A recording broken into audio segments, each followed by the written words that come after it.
बातमी बळीराजाची.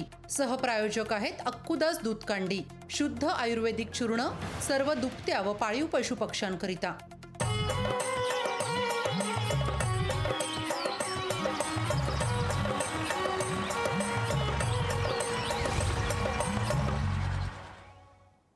नमस्कार, मी वर्षा नलवडे. बातमी बळीराजाची या कृषीविशेष बुलेटिनमध्ये तुमच्या सगळ्यांचं स्वागत करते. आता कृषीविषयक महत्त्वाच्या बातम्यांचा घेऊया झटपट आढावा.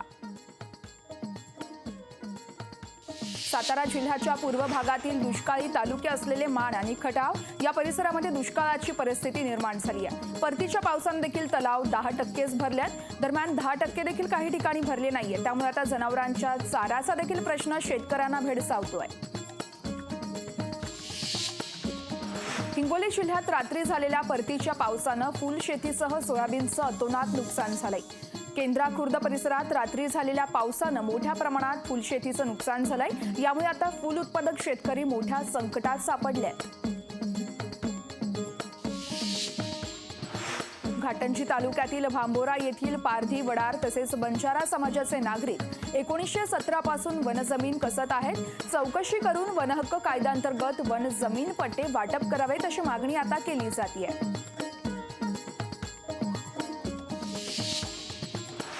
अमरावती जिल्ह्यातील शासकीय आणि निमशासकीय सेवेत इन्कम टॅक्स भरणाऱ्यांनी पीएम किसान योजनेअंतर्गत 32 कोटींचा लाभ घेतलाय. प्रशासनानं 26,000 शेतकऱ्यांना नोटीस बजावल्या आहेत.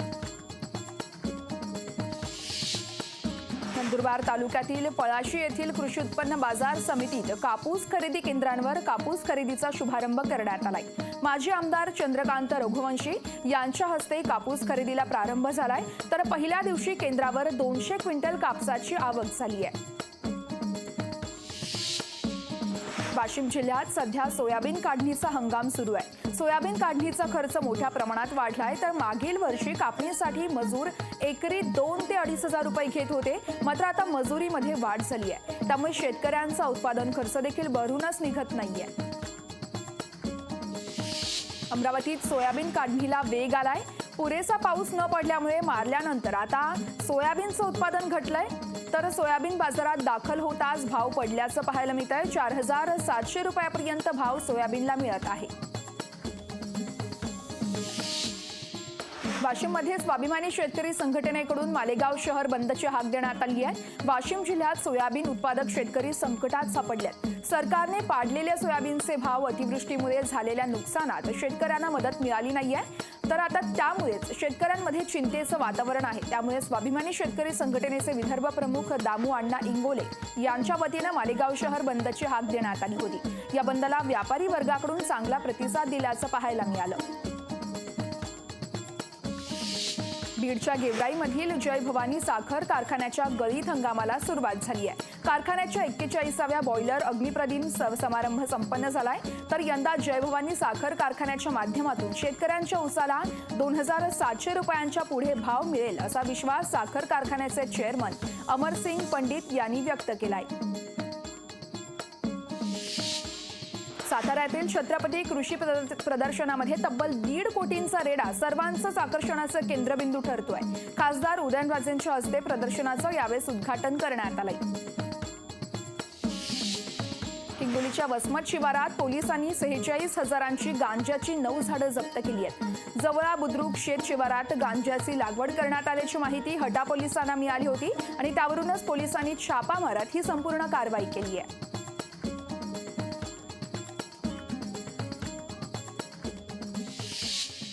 आता कृषीविषयक बातम्या सविस्तर पाहूयात. राज्य सरकारकडून दुष्काळ तपासणीचं काम सुरू करण्यात आलंय. 15 जिल्ह्यातील 42 तालुक्यांचा कृषी विभागाकडून सर्व्हे केला जाणार आहे. तर पिकांची आणि आर्द्रतेची स्थिती पडताळणीचं काम हाती घेण्यात आलंय. महिना अखेर राज्य सरकार अहवाल सादर करणार असल्याची माहिती आहे आणि त्यानंतरच दुष्काळ जाहीर करण्यासंदर्भात निर्णय होणार असल्याची देखील माहिती आहे. त्यामुळे आता राज्य सरकारकडून दुष्काळ जाहीर करण्यासाठी हालचालींना वेग आल्याचं पाहायला मिळतंय.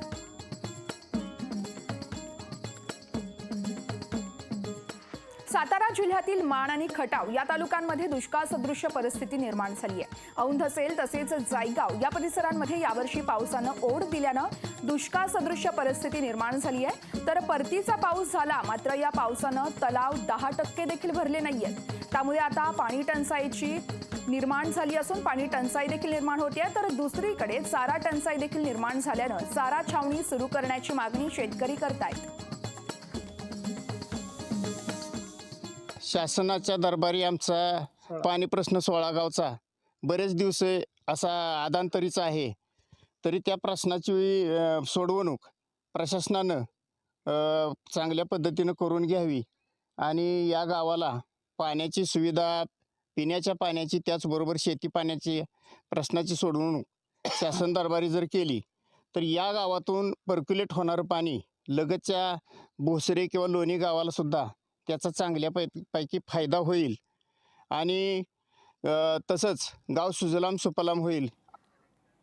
इगतपुरी तालुक्यातील भाम धरणामुळे निरपण, भरवस तसेच दरेवाडी, सारुक्तेवाडी, बोरवाडी, गुलाबवाडी गावांचं स्थलांतर होऊन पुनर्वसन झालेलं आहे। त्यामुळे आता निरपण आणि भरवसन रस्ता पूर्ण झालाच नाहीये, तर या रस्त्याचं काम अपूर्णच आहे। स्थानिक शेतकऱ्यांना आणि नागरिकांना शेतावर जाण्यासाठी रस्ताच नसल्यानं जंगलातून पायी चालत जावं लागतंय। जंगलातील प्राणी, साप, बिबट्या अशा अनेक प्राण्यांपासून त्यांना रोजच संकटातून प्रवास करावा लागतोय।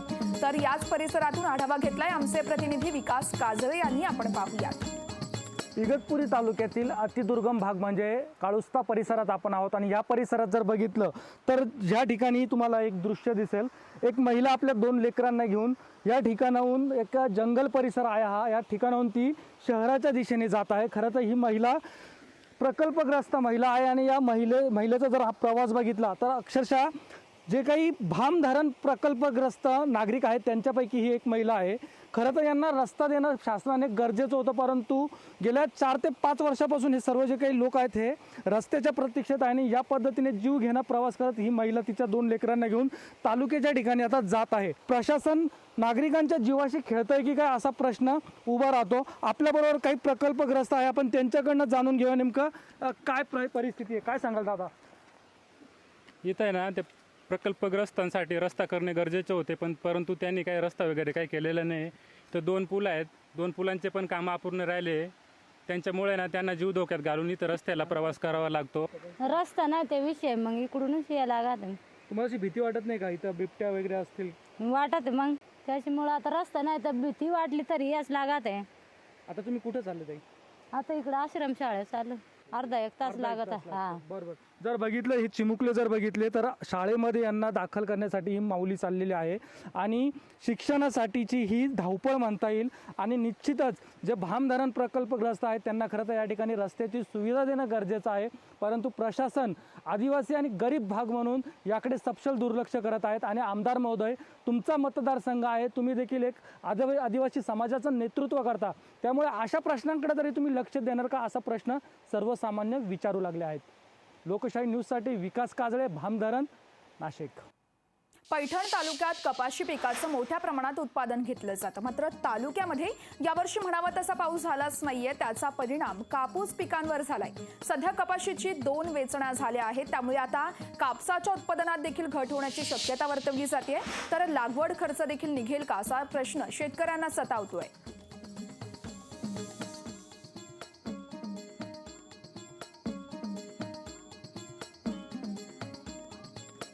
आज कापसाची अशी परिस्थिती की पाऊस नसल्यामुळं म्हणजे कापसाच्या वेचण्या सुद्धा नाही आणि झाल्या तर 2 होत्या, याच्या उपर होणारच नाही।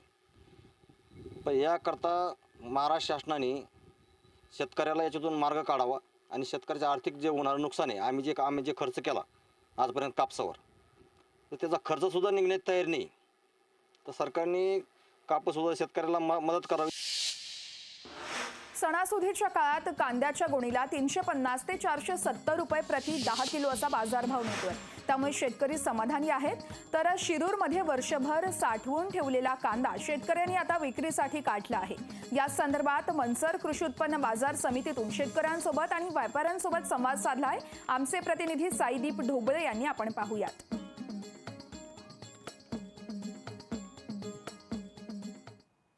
दिवाळीच्या तोंडावरती शेतकऱ्यांच्या कांद्याला हा मंचर कृषी उत्पन्न बाजार समितीमध्ये चांगला बाजारभाव मिळतोय आणि तुम्ही या ठिकाणी पाहू शकता की अशा पद्धतीने ही कांद्याची आवक आहे ही या मार्केटमध्ये लिलावासाठी झालेली आहे. शेतकरी या बाजारभावावरती समाधानी आहे. एकंदरीत काय मार्केटची परिस्थिती आहे, माझ्यासोबत काही व्यापारी आहेत, काही शेतकरी आहेत, आपण त्यांच्याकडनंच जाणून घेऊया. काय साधारण शेतकऱ्यांच्या मालाला बाजारभाव भेटतोय, काय परिस्थिती आहे मार्केटची? कालपर्यंत परिस्थिती खूप वाईटच होती, परंतु आता दिवाळीचा काळ जसा जवळच चालला, जुने माल संपत आलेत. आता 2 दिवस झाले साधारणतः 30 रुपये किलोपासून ते 45 रुपये किलोपर्यंत भाव मिळाला होता. परंतु आता शेतकऱ्याच्या पदरात कुठेतरी 2 पैसे मिळायला लागलेत, भाव वाढायला लागलेत. परंतु सरकार भाव काहीतरी पाडण्याचा काही नाफेड ह्या मार्गाने प्रयत्न करतात, पुन्हा भाव खालीवर येतात. त्यामुळे बाजारात असा खूप मोठे प्रॉब्लेम झाले. सध्या आम्हाला 300, 350, 400 रुपयापर्यंत बाजारभाव भेटतोय, पण आता 2-3च बिटांना भेटला. शेतकऱ्यांचा पाठीमागच्या 2 महिन्याच्या काळामध्ये जवळजवळ निम्म्या बाराक्या सडल्या. त्याचं कारण असं झालं की कांदे काढायच्या वेळेला भरपूर पाऊस झाला, कांद्याच्या वावरांनी गारपीट झाली, त्याच्यामुळं निम्मा कांदा सुद्धा शेतकऱ्यांच्या पदरात पडला नाही आणि त्यातल्या त्यात आत्तापर्यंत खर्चच भागत होता. फक्त आता शेटनी सांगितलेल्या पद्धतीनं या 2-3 बिटामध्ये व्यवस्थित शेतकऱ्यांचं आता थोडंसं समाधान व्हायसारखं आहे आणि शेटच्या सांगण्यावरून आम्हाला अपेक्षा आहे का बाजार वाढण अशी. मी साधारण 350-400 पिशवी आणलेली, 150 शिल्लक आहे माझ्याकडे, पण बाजार भेटण्याची माझी अपेक्षा आहे, पण आता भेटते नाही भेटते तिच्यावर सांगू शकत नाही काही. साधारणपणे आता चांगल्या कांद्याला 350, 400, 400 प्लस बाजार आहे आणि ॲव्हरेज जो बदला कांदा आहे तो पण 100 प्लस जातो आहे. अपेक्षा शेतकऱ्यांची जास्त असण्याचं कारण आहे की नुकसान जास्त झालं इथून पाठीमागल्या काळात. त्यामुळं जरी हा बाजारभाव राहिला तरी शेतकरी समाधानी राहील आणि जास्तीचा बाजारभावाला शेतकरी कधी नाराज नाहीच आहे. बरोबर आहे. एकंदरीत पाहिलं तर आता जो बाजारभाव भेटतोय त्यावरती शेतकरी समाधान मानत आहे, परंतु मागील काळामध्ये जे नुकसान झाले ते भरून येण्यासाठी कुठेतरी हा बाजार 2 रुपयांनी वाढावा अशीच मागणी शेतकरी व्यक्त करत आहे. सायदीप डोबे, लोकशाही न्यूज, मंचर, पुणे. बांगलादेशाने संत्र्यावरील आयात शुल्क वाढवल्यानं आता संत्रा उत्पादक शेतकरी संकटात सापडलाय. बांगलादेश सरकारकडून सतत आयात शुल्क वाढवले जात आहे, त्यामुळे संत्र्यांचे भाव पडलेत. तर अमरावतीच्या चांदूर बाजारमध्ये संत्रा उत्पादक शेतकऱ्यांनी अनोख्या पद्धतीनं आंदोलन केलंय. संत्रा उत्पादकांनी रस्त्यावर बसत आत्मक्लेश आंदोलन केलंय आणि त्यावेळेस त्यांनी संत्री देखील विकली आहे. या संदर्भात आढावा घेतलाय आमचे प्रतिनिधी सूरज दहाटी यांनी. विदर्भात सर्वाधिक संत्र्याचं उत्पादन घेतलं जातं, मात्र विदर्भातील संत्रा उत्पादक शेतकरी आहे पुन्हा अडचणीत आलेला आहे. बांगलादेश सरकारने आयात शुल्क लावल्यामुळे चांदूर बाजार येथील प्रहार शेतकरी संघटना आक्रमक झालेली आहे आणि ते संपूर्णपणे शेतकरी संत्रा उत्पादक शेतकरी रस्त्यावर उतरलेले आहे. कारण का बांगलादेशात जाणाऱ्या संत्र्यावर आयात शुल्क लावल्यामुळे आता बांगलादेशमध्ये संत्रा जाणार नाहीये. त्यामुळे 88 रुपये प्रति किलो मागे आयात शुल्क लावल्यामुळे आता शेतकरी अडचणीत आल्यामुळे बांगलादेश सरकारने लावलेलं आयात शुल्क हटवण्यात यावे यासाठी केंद्र व राज्य सरकार शेतकरी रस्त्यावर उतरलेले आहे. मोठ्या प्रमाणात या ठिकाणी घोषणाबाजी सुद्धा सुरू आहे. आपण काही शेतकऱ्यांशी बोलण्याचा प्रयत्न करूया. दादा, काय सांगणार, काय मागणी आहे तुमची? आमची मागणी एकच आहे. सतत 10 वर्षापासून संत्रा हा शेतकरी हा अतोनात संकटात आहे. या वर्षी सुद्धा संत्र्यावर अतोनात नुकसान झालं, कारण की पाऊस झाल्यामुळे 80% संत्रा काढला. राहिलेला 20% संत्रा जो आहे हा चांगला आहे, पण याला सुद्धा भाव नाही, कारण की बांगलादेश सरकारने आयात शुल्क लावलं. ते शुल्क हटवण्यात यावं, कारण की द्राक्षाला, आंब्याला, उसाला याच्यासाठी सर्व शासन मदत करते. ते संत्रा शेतकरी उत्पादकांना सुद्धा मदत करण्यात येते आणि गळलेल्या संत्र्याचं सुद्धा नुकसान भरपाई देण्यात यावी. यासाठी आम्ही संत्रा हा रस्त्यावर विकायला आणला. घेता फुकट का देऊ वाटत फुकट, याच्यासाठी आम्ही रस्त्यावर उतरलेलो आहे. कारण सरकार काही चंद्रावर राहत नाही. आम्ही ज्या देशात राहतो, भारत देशात ज्या इथं राहतो, तिथंही लोकप्रतिनिधी सरकारचे आहेत. सर्व माहीत असताना जाणीवपूर्वक शेतकरी विरोधी सरकार याचा आम्ही निषेध करतो. बाकी संत्रा आता आमचे कोणी घेणारं नाही आहे. आमच्या लेकराचं शिक्षण, आमचं सर्व गोष्टी आमच्या फसलेल्या आहे आणि हे नेहमीच झालं आहे. हे आता त्याच्यामुळे कृषी प्रधान देश म्हणते, शेतकरी पण हे सारं चुकीचं आहे. शेतकरी विरोधी सरकारचा मी निषेध करतो. शेतकऱ्याच्या संत्रा या शेतकरी उत्पादकाची ही परिस्थिती निर्माण झालेली आहे. आधीच गेल्या परिस्थितीमध्ये शेतकरी हा देशाच्या पाठीचा कणा आहे असं शासनाचं सुद्धा म्हणणं आहे आणि राष्ट्रसंत तुकडोजी महाराज सुद्धा हे सांगून गेलेले आहे. परंतु परिस्थिती अशी निर्माण झालेली आहे, कच्चा माल मातीच्या भावे, पक्का होताची चौकोनी द्यावे, कसे सुखी होईल ग्रामजन, असे संत सुद्धा सांगून गेलेले आहे. शेतकऱ्यावर ही परिस्थिती आणण्याचं खास कारण जे आहे हे शासनाचं म्हणजे विरोधी धोरण. शेतकरी विरोधी धोरण सरकारचा असा जो आरोप आहे शेतकऱ्यांच्या वतीने केला, त्यामुळे तातडीने बांगलादेश सरकारने लावलेलं आयात शुल्क मागे घ्यावा आणि केंद्र आणि आणि राज्य सरकारने या ठिकाणी मध्यस्थी करावी आणि संत्रा उत्पादक शेतकऱ्यांना न्याय द्यावा अशी जी भूमिका या शेतकऱ्यांनी मांडलेली आहे. सूरज दहाट, लोकशाही मराठी, अमरावती. सोलापूर जिल्ह्यात यंदाच्या ऊस गाळप हंगामाची तयारी सुरू झाली आहे. मंगळवेढा तालुक्यातील आवताडे शुगरचा बॉयलर अग्नी प्रतिपन्न समारंभ पंढरपूरचे आमदार समाधान आवताडे यांच्या हस्ते पार पडलाय. तर यंदाच्या हंगामात कारखान्याचे 6 लाख टन ऊस गाळपाचं उद्दिष्ट ठेवण्यात आलंय. जिल्ह्यातील इतर साखर कारखान्यांबरोबरच ऊस दर दिला जाईल असं कारखान्याचे अध्यक्ष संजय आवताडे यांनी यावेळी सांगितलं आहे.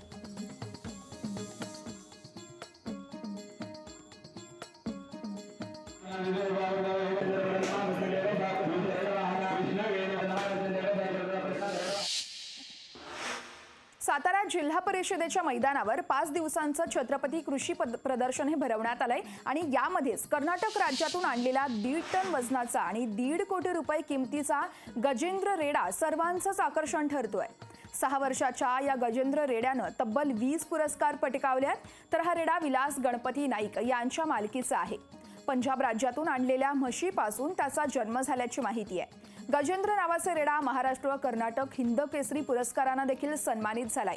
दररोज 15 लिटर दूध, 4 किलो पेंड आणि 3 किलो गव्हाचा आटा तसेच 3 किलो सफरचंद या रेड्याचा आहार आहे. या रेड्याला पाहण्यासाठी सातारकर नागरिक मोठ्या प्रमाणात गर्दी करत असल्याचं पाहायला मिळालंय.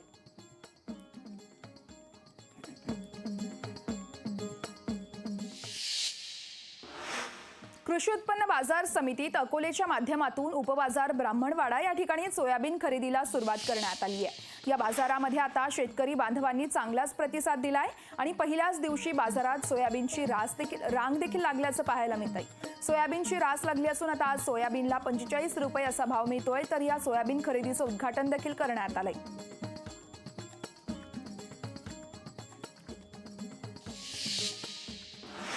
हिंगोलीतील पिंपळदरी गावात पीक नुकसानीच्या सर्वेक्षण फॉर्मवरती विमा कंपन्यांच्याच कर्मचाऱ्यांनी शेतकऱ्यांच्या बोगस सह्या केल्याचं उघड आलंय. शेतकऱ्यांची फसवणूक केल्याप्रकरणी पीक विमा कंपनी विरोधात गुन्हा दाखल करण्यात आलाय. तर कळमनुरी पोलिसांमध्ये गुन्हा दाखल करण्यात आलाय.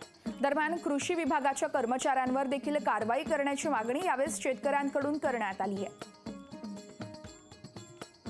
एकीकडे सरकार काय म्हणते, आत्महत्या थांबल्या पाहिजेत आणि या पीक विमा कंपनीला बळ देण्याचा प्रयत्न त्यांच्याकडून होत असेल तर हे चुकीचं आहे. हा राज्याचा विषय आहे. राज्यभर या प्रत्येक जिल्ह्याला वेगवेगळ्या कंपन्या आहेत. या प्रत्येक संगनमत करून शेतकऱ्याला फसवण्याचं काम करतात.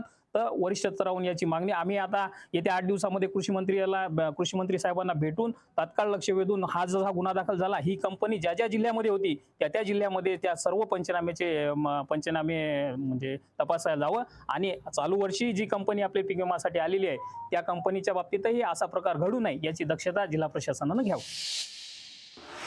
प्रचंड कष्टांनी जत तालुक्यातील शेतकरी डाळिंबाचं पीक घेत आहेत. मात्र आता बहरलेल्या डाळिंबावरच चोरट्यांची नजर पडली आहे. 7 ते 8 शेतकऱ्यांच्या शेतातील 1.5 ते 2 टन डाळिंब रातोरात चोरट्यांनी लंपास केलंय. त्यामुळे आता शेतकऱ्यांना चोरांपासून आपल्या बागा या वाचवण्यासाठी रात्रीचा दिवस करण्याची वेळ आली आहे. पोलीस प्रशासनानं याची तातडीनं दखल घ्यावी, अन्यथा आंदोलन करू असा इशारा डाळिंब उत्पादक शेतकऱ्यांकडून देण्यात आलाय.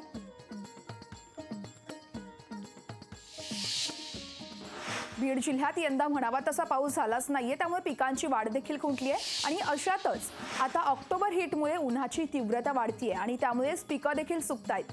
तर दुसरीकडे सध्या मका आणि सोयाबीनची देखील काढणी सुरू झाली आहे. तर रोजंदारी मजूर देखील मिळत नाहीये. त्यामुळे जिल्ह्यातील शेतकऱ्यांवर दुहेरी संकट उभं राहिलंय. या संदर्भात आढावा घेतलाय आमचे प्रतिनिधी विकास माने यांनी. आपण पाहूयात. बीड जिल्ह्यातला शेतकरी सध्या दुहेरी संकटात आहे, कारण की एकीकडे पिकांची वाढ खुंटलेली आहे तर दुसरीकडे मात्र शेतकऱ्यांना मजूर जे आहेत ते देखील भेटत नाही आहेत. कारण की खरीपाच्या जे काही नगदी पीक म्हणून ओळखलं जातं सोयाबीनची काढणी सध्या आपण पाहू शकता. शेतकरी सध्या सोयाबीनची काढणी करतो आहे. जे काही पीक हाती उरलेलं आहे ते काढण्याचा प्रयत्न सध्या शेतकऱ्यांच्या माध्यमातून होतो आहे. मका आणि सोयाबीनची जी काही काढणी आहे ती सध्या वेग धरू लागलेली आहे आणि रब्बीची तयारी सध्या शेतकरी करत आहेत. एकीकडे जर पाहिलं तर सध्या जिल्ह्यामध्ये परतीचा पाऊस देखील झालेला नाही आहे आणि त्याचाच परिणाम सध्या हा शेतीवरती पाहायला मिळतो आहे. आणि दुसरीकडे जर पाहिलं तर सध्या जे शेतकरी आहेत त्यांना मजूर मिळत नाही आहेत, कारण की त्याचे दर देखील वाढलेले आहेत आणि सध्या हे जे शेतकरी आहेत ते कुठेतरी आपलं खरीपाचं पीक जे आहे ते काढताना आपल्याला पाहायला मिळत आहेत. शेतकरी आपल्याबरोबर आहेत. ग्राउंड झिरोवरनं आपण हा आढावा घेण्याचा प्रयत्न करतो. काय नेमकी परिस्थिती आहे दादा आणि खरीपाच्या पिकाची तुम्ही काढणी करताय सध्या?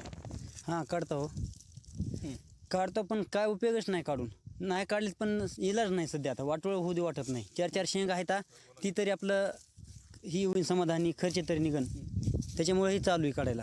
मजूर मिळत आहेत का सध्या? मजूर म्हणजे मजूर 500 रुपये हजेरी मजुराला, त्यांनी द्यासारखं सुद्धा नाही काहीच. ही अपेक्षा सगळं शेतकऱ्याची म्हणजे अपेक्षा पुढली खूप राहते. हां पण अपेक्षा करायसारखं यंदा नाहीच, काहीच राहिलंच नाही काही. किती सोयाबीन निघलं असतं तुम्हाला यातून? ह्याच्यातून आम्हाला कमीत कमी 30 ते 35 क्विंटल निघलं असतं ह्या 3 बॅगमध्ये, 3 एकरमध्ये. आता सध्या कमीत कमी 5 ते 6 क्विंटल फक्त निघन ह्याच्यात. त्याच्यामुळं सगळे म्हणजे हातपाय सगळे गळाटलेले आहेत आता सध्या. घरच्या घरी सोयाबीन काढतायत, मजूर भेटना झालेत. सोयाबीन पण भरपूर आलेली नाही, पावसानं नुकसान केलेलं आहे. वेळेवर पाऊस न आल्यामुळे सोयाबीन बरोबर आली नाही. पण जेवढा खर्च झालाय तेवढं काढणं भागच आहे आम्हाला. पाऊस कमी झाल्यामुळे पाऊस एकतर जनावरांना सध्या प्यायला पाणी नाही आता सध्या. पुन्हा सोयाबीनला पाणी, ती शेंगा लागायच्या टायमाला पाऊस आला नाही, मग भरपूर सोयाबीन पण चांगली आली नाही. एकंदरीतच हे जे सरकार आहे त्यांनी शेतकऱ्यांना कुठेतरी आधार द्यावा अशी मागणी जी आहे ती सध्या शेतकऱ्यांमधनं केली जाते आहे. विकास माने, लोकशाही मराठी, बीड. आणि यासह आता आम्ही इथेच थांबतोय. ताज्या घडामोडींसाठी बघत रहा फक्त लोकशाही मराठी.